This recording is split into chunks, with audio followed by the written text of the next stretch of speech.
నా పేరు సుధీర్ రాజు. గత 24 సంవత్సరాలుగా మేము ఎంతో అభిమానంతో గుండెల్లో నింపుకున్నటువంటి మన నందమూరి తారక రామారావు గారు, జూనియర్ ఎన్టీఆర్ గారు, తారక్ గారు, వారితో మా ప్రయాణం కొనసాగుతూ ఉంది. ఒక అభిమానిగా కాదు, ఎంతో ఇష్టపడి, అంటే మమ్మల్ని మేము మార్చుకోవడానికి, మమ్మల్ని రూపుదిద్దుకోవడానికి కూడా నందమూరి తారక రామారావు గారి యొక్క గుణగణాలే మమ్మల్ని మార్చాయి.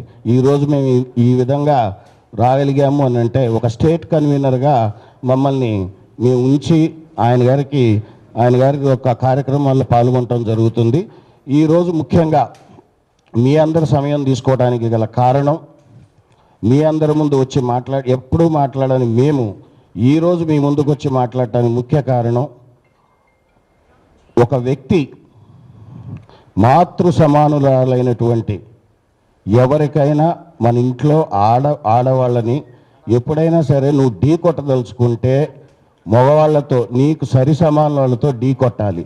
అసలు నువ్వనే ఒక వ్యక్తికి నీ 2-3 బజార్ల తర్వాత నీ ముఖం ఎట్లుంటుందో తెలియని వ్యక్తికి ఆ రాష్ట్రంలోనే కాదు దేశంలో ఎంతో ప్రాముఖ్యత పొందినటువంటి ఒక నట విశ్వరూపం మా నందమూరి తారక రామారావు గారిని మాట్లాడి వారి కుటుంబం గురించి మాట్లాడే స్థాయి అనేది.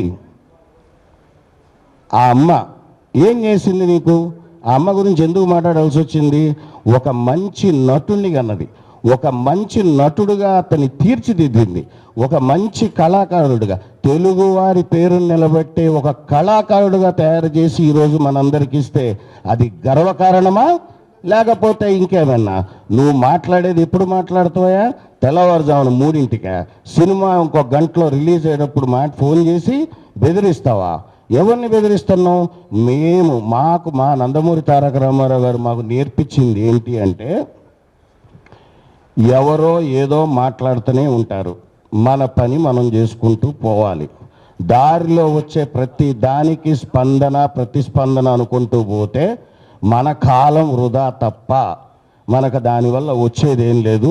ప్రజలకి అన్నీ తెలుసు అని స్పష్టంగా మాకు మొదటి రోజు నుంచి ఆయన గారు మాకు నేర్పించినటువంటి ఒక పద్ధతి. మేము ఏనాడు కూడా ఎంతమంది ఎన్ని రకాలుగా ఎన్నున్నా సరే, బాబు వీళ్ళు ఏంటంటే కూడా వద్దు అని ఇదే తప్ప ఆయన ఏనాడు కూడా తప్పుడు అంటే వేరే రకమైన ప్రోద్బలాలకు పోవద్దు. మీరు మన నటన మన దానితోనే మన ప్రజల ముప్పు పొందుదామని చెప్పినని పోయారు. ఆయన గారు చేస్తున్న దాంట్లోనే ఆ బాటలోనే మేము పోయాం. ఇప్పుడు ఈ మిస్టర్ ఎమ్మెల్యే ప్రసాద్ అనేవరైతే ఉన్నాడో, ఏ పార్టీలోనైతే ఉన్నాడో ఆ పార్టీ యొక్క ముఖ్య ఉద్దేశమే స్త్రీలను గౌరవించమని చెప్పి, గత 5-6 ఏళ్ళకి ఇంకా ముఖ్యంగా స్త్రీలను గౌరవించలేని వాడు వేస్ట్ అని చెప్పి పార్టీలో ఉంటూ, అది తను ఒక తల్లికి బిడ్డనని మర్చిపోయి, అంటే నువ్వు ఏ తల్లినైనా తిట్టొచ్చు, ఎవరినైనా తిట్టొచ్చా? ఆ పార్టీ క్రమశిక్షణ కలిగిన పార్టీ కదా, బీసీలకు, ఎస్సీలకు, ఎస్టీలకు, మహిళలకు అందరికీ సమాన హక్కులు ఉండాలని చెప్పి పుట్టిన పార్టీయే కదా. ఆ పార్టీలో ఉంటూ నీకు పర్మిషన్ ఏంటయా? మేము ఎందుకు తీసుకోవాలి నీ పర్మిషను? ప్రభుత్వం పర్మిషన్ ఇచ్చింది, ఆల్రెడీ ఇచ్చిన తర్వాత మళ్ళీ నీ పర్మిషన్ ఏంది? బోర్డు పర్మిషన్ మళ్ళీ 3ంటికి ఫోన్ చేసి సినిమా ఆపుతాడు. నీకు ఒక రీల్ తగలబెడతాడు. అసలు రీల్ ఆడ తెచ్చినారా నాయన? ఎప్పుడో పోయింది అది జమానాలో. నువ్వు పాతకాలంలోనే ఉన్నావు. కాబట్టి అనేది ఏంటంటే, ఎన్టీఆర్ అభిమానులు అనేవాళ్ళు చాలా సైలెంట్గా ఉంటారని ఎప్పుడు అనుకోవద్దు. కానీ మా ఓపికకు కూడా ఒక సహనం అనేది ఉంటుంది. ఈరోజు నిజంగా చెప్తున్నాం, మీ కన్వీనర్లో అందరం అనుకుంది, ఒకవేళ మా హీరో గారు ఒకవేళ కలిసి ఉన్నా వద్దు అనే వారిస్తారు. ఆయన పొమ్మని ఆయన అసలు ఒప్పుకోడు. కానీ మేము ఆయన చెప్పినా కూడా ఈసారి మాత్రం ఆగేవాళ్ళం కాదు. ఇక గుర్తుంచుకోండి, చాలు 25 ఏళ్ళు ఆయన్ని ఎన్ని రకాలుగా ఇబ్బంది పెట్టాలనో ఎవడో ఒకడు తల్లా తోక ఉండదు. వాడు 5 ఏళ్ళు ఉంటాడు, తర్వాత పీక్తాడు. ఎడిపోతారో వాడికే తెలియదు. వీళ్ళందరూ మోపవుతారు. ఎప్పుడు వీడిపోతే ఇంకోటి వస్తాడు. ఏనా ఇదంతా? మీరు ఎప్పుడో ఒకటి గుర్తుంచుకోండి, తెలుగుదేశం పార్టీలో ఉంటూ ఒక క్రమశిక్షణ కలిగిన నాయకుడిగా ఉంటే లేదు అంతే. అసలు నువ్వు ఢీ కొట్టలేని వ్యక్తితో ఢీ కొట్టాలని అనుకుంటే మాత్రం ఆ బజార్లో కూడా నువ్వు తిరగలేవు.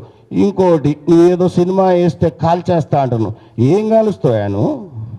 నీ ఊర్లోనే కాదు, నీ ఊరు చుట్టుపక్కల ఉన్న అన్ని థియేటర్లలో ఈసారి ఎన్టీఆర్ గారి సినిమా పడుతుంది. వాపు చూద్దాం. ఆయన మీ ప్రభుత్వం పర్మిషన్ ఇస్తే నీ బోడి పెత్తనం ఏది? మళ్ళీ మధ్యలో నీ పర్మిషన్ ఎందుకు తీసుకోవాలా?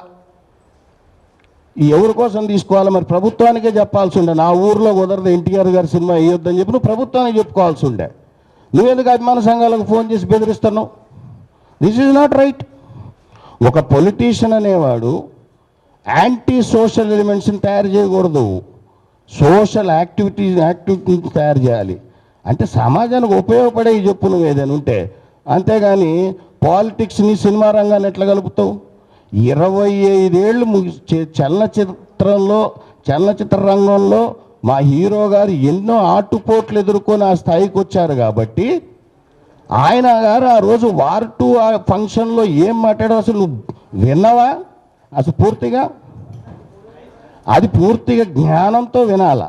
ఆయన ఎన్ని ఒడిదొడుగులు ఎదుర్కొని వచ్చాడన్నది చెప్పాడు తప్ప వేరే ఎవరిని ఉద్దేశించి ఆయన మాట్లాడలేదు. మీరు దాన్ని వక్రీకరణ భాషలో ఇదేదో దీంతో ఒక దెబ్బతో ఇండియాలో ఫేమస్ అయిపోదాం అని, స్వామి అది కుదరదబ్బా. అది ఎన్టీఆర్ అనే వ్యక్తి పలు భాషల్లో, పలు రాష్ట్రాల్లో, పలు దేశాల్లో చాలా ప్రముఖమైన నటుడు. ఆయన ఇచ్చే సందేశం కోసం ఎదురు చూసేవాళ్ళు చాలామంది ఉన్నారు. అలాంటి గొప్ప వ్యక్తితో ఈ భూత పురాణం అనే ప్రసాద్ ఏమిటికి మాట్లాడతాడు?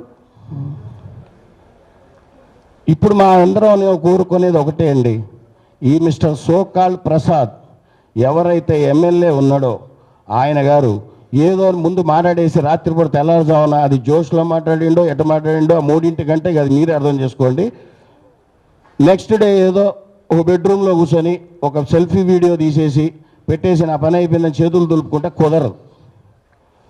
మీరు బహిర్గతంగా అందరు ప్రెస్ వాళ్ళని పిలిచి, ఎన్టీఆర్ అభిమానులను పిలిచి, అక్కడ బాధ్యుల్ని పిలిచి, మీరు ఎవరికైతే ఫోన్ చేసి బెదిరించారో ఆయన్ని పక్కన కూర్చోబెట్టుకొని మీరు క్షమాపణ చెప్పండి. ఇక ఇంతే ఎన్టీఆర్ ఫ్యాన్స్ ఏమన్నా వాళ్ళు సైలెంట్గా ఉంటారు అంటే ఇక అయిపోయింది. 25 ఏళ్ళు ఎదురు అయిపోయింది. ఇక ఆగేది లేదు. What NTR fans can do అన్నది ఇక నుంచి మీకు చూస్తారు. గతం, చరిత్ర, ఇప్పుడు జరగబోయేది చూడండి. కాలం ఎప్పుడూ ఒకేలాగా ఉండదు మిస్టర్ ప్రసాద్. మీరు క్షమాపణ అనేది 2-3 రోజుల్లోనే తెలియపరచకపోతే మేమైతే అభిమానులు మేము ఆపాలనుకునే వాళ్ళు ఎంత ట్రై చేస్తున్నా చాలామంది ఆగలేని పరిస్థితుల్లో ఉన్నారు, తట్టుకోలేవు. నువ్వు కొంచెం జాగ్రత్త. నువ్వు అతన్ని ఇమీడియట్గా మా అభిమాని ఎవరినైతే బెదిరించావో, అతనికి ఏదైతే ప్రాణహాని ఉందో, ఏదో అతన్ని ఏదో చేస్తా అని బెదిరిస్తున్నావో ఒక్కసారి టచ్ చేసి చూడబ్బా. థియేటర్లో కాల్ చేస్తా అన్నావు, అసలు నీకు దగ్గర ఎన్ని ఉంటాయబ్బా? థియేటర్లో ఎంతమంది ఉంటారబ్బా? నువ్వు ఎవరి మీద పోగలుగుతావబ్బా? ఒక థియేటర్లో ఎన్ని సీట్లు ఉంటాయి తెలుసా నీకు? అసలు ఒకటండి, జరిగిన దానికి క్షమాపణ చెప్తూ అతని యొక్క వంకర బుద్ధికి, అతనికి సంస్కారం లేదు, తల్లిదండ్రుల పట్ల గౌరవం లేదు. నాకు తెలిసి వాళ్ళ ఇంట్లో వాళ్ళు కూడా తిట్టుంటారు ఇది జరిగిన తర్వాత. ఆ 3 టైంలో జరిగింది. తర్వాత అతను పశ్చాత్తాపడి ఉన్నాడో లేదో మనకు తెలియదు, కానీ అతనిని క్రమశిక్షణ కలిగినటువంటి ఒక పార్టీగా పెద్ద ఆయన స్థాపించింది. నందమూరి తారక రామారావు గారు స్థాపించిన పార్టీలో ఒక ఎమ్మెల్యేగా ఉన్నాడు. కాబట్టి ఆయన మీద యాక్షన్ తీసుకుంటేనే రాబోయే తరాలు, రాబోయే ఎమ్మెల్యేలు ఎవరైనా సరే, యువకులైనా సరే, అనుభవజ్ఞులైన నందమూరి వారి ఫ్యామిలీ జోలికి రావాలంటే భయం ఉండాలి. నువ్వు అదే నందమూరి వారు స్థాపించినటువంటి పార్టీలో అదే జెండా నీడలో ఎమ్మెల్యే అవుతారు, మంత్రులు అవుతారు, కానీ వాళ్ళ కోడలను తిడతారు, కొడుకుని తిడతారు, మనవాళ్ళని తిడతారు. ఇది ఎక్కడ న్యాయం అండి? నీకు అంతకు ఇష్టం లేకపోతే మా పార్టీలోకి రా. మా ఎన్టీఆర్ గారు పార్టీలకి సినిమా రంగం వేరు సెక్టార్లు. పార్టీ అనేది ప్రజలకు సేవ చేయటానికి ఉంది. సినిమా రంగం అనేది ప్రజలకి మంచి వినోదం ఇస్తూ మంచి చెడులకు వ్యత్యాసం తెలిపేది సినిమా రంగం. నువ్వు ఈ రెండింటిని ఎట్లా కలుపుతావు? అసలు నీకేం సందర్భం? నీ ఫ్లెక్స్లు ఎందుకు వేయాలి? మాకేం అవసరం? మా హీరో ఫ్లెక్స్లతో మేము వేసుకుంటాం. మా అభిమాన సంఘాల వాళ్ళు మిమ్మల్ని డొనేషన్లు అడుగుతున్నారా? వాళ్ళు కష్టపడి సంపాదించిన దాంట్లో హీరో మీద ఉన్న అభిమానంతో వాళ్ళు తిని తినక వాళ్ళు ఏదో అభిమానం. మీకు ఇంకో విషయం చెప్తున్నానండి, ఏనాడు కూడా మా హీరో గారు మీరు బాగుండాలి బాగుపడాలని చెప్తుంటాడు తప్ప మీ ఇంట్లో డబ్బులు తీసి ఖర్చు పెట్టొద్దు, నా కోసం చేయొద్దు, ఒక పాల ప్యాకెట్ కూడా తీసి పాలు పోయొద్దు అని చెప్పే వ్యక్తి.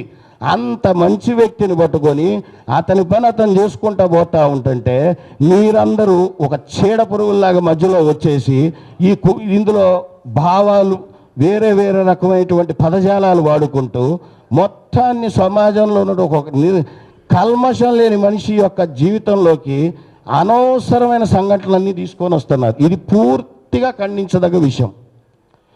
మిస్టర్ ప్రసాద్, నువ్వు ఇప్పుడు ఏడునో మాకు తెలియదు. నువ్వు అనంతపూర్లో ఉన్నావా, విజయవాడలో ఉన్నావా, హైదరాబాద్లోనే ఉన్నావా మాకు తెలియదు. మీరు ఫస్ట్ ఇమీడియట్గా ప్రెస్ మీట్ పెట్టి మా హీరో గారి అమ్మగారికి మీరు బహిర్గతంగా క్షమాపణ చెప్పాల్సిందే.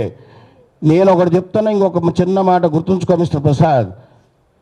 అమ్మగారు ఏంటంటే ఎక్కడైనా ఆమెగారి చూసినా నేను ఎక్కడైనా కొడుకుని ఎంత చక్కగా పెంచుకొని మనందరికీ తెలుగువారికి అందించింది.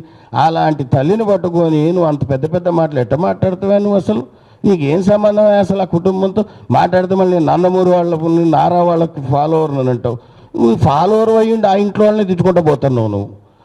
ప్రసాద్, ఈ క్షమాపణ చెప్పండి, లేకపోతే మీకు మా తోటి కన్వీనర్లు మీ అందరు ప్రణాళిక చేసుకున్నట్టుగా నీ ఇల్లు ముట్టడించడం అయితే మాత్రం ఖాయం.